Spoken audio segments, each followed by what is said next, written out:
Hello everyone, good afternoon. My name is Pretty Marie and I will be reporting about feminist therapy. Let's talk first about the proponents.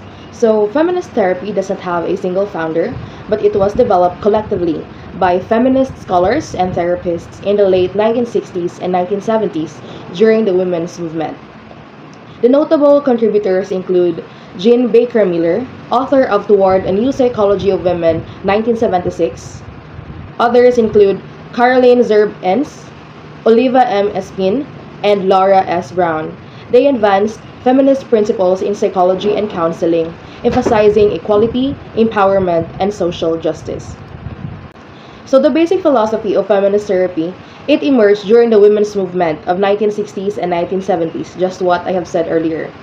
It is a response to the traditional male-centered psychological theories that often pathologize women's experiences. It is grounded in the belief that psychological distress must be understood within the context of social, cultural, and political realities, particularly the oppression, discrimination, and gender role expectations imposed in women. This approach holds that personal problems cannot be separated from the larger socio-political structures that sustain inequality. Thus, feminist therapy is not only a form of psychological healing, but also a movement toward empowerment, equality, and social change. So, it is said in feminist therapy that personal is political. It emphasizes that many individual struggles stem from the systemic issues such as sexism, patriarchy, classism, and racism.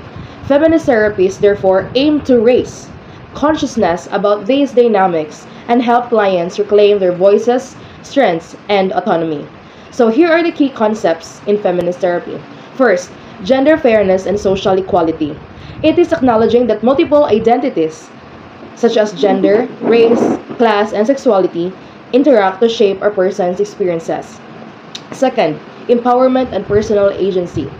It aims to help clients gain control over their lives and choices. Third would be social and political context. It recognizes that personal problems often have social and cultural roots. While fourth, commitment to social change. It encourages clients to engage in activities that promote gender equality and social change. While fifth, egalitarian relationship. It aims and shows that therapists and clients are equals. Both share power and decision making. While sixth, it focuses on strengths rather than pathology. Feminist therapy rejects labeling clients as disordered. Instead, it views coping mechanisms as creative adaptations to oppressive environments. Again, it views symptoms or problems not as individual failures but as responses to oppressive environments. So, here are the process of therapy. First, building an egalitarian relationship. To help clients recognize the impact of gender-based and systemic oppression, therapist and client work collaboratively with mutual respect and openness. The therapist may self-disclose appropriately to model equality. And second, exploring social and cultural context. It identifies how gender roles, discrimination, or societal expectations affect the client's experiences. While third, gender role and power analysis. It examines internalized beliefs about femininity or masculinity and power dynamics in relationships. Fourth would be reframing and empowerment. It helps clients reinterpret problems in a way that fosters strength, resilience, and agency. Fifth would be encouraging social change and advocacy. It supports clients in taking actions, either personal or social, that promote justice and equality. And sixth, ongoing reflection and collaboration. The therapist continually reflects on their own biases and privileges to maintain a respectful, empowering process. So, the therapeutic relationship between client and therapist is that power is shared rather than imposed. This relationship is built on respect, honesty, empathy, and equality. These qualities that reinforce the client's sense of power and self-worth.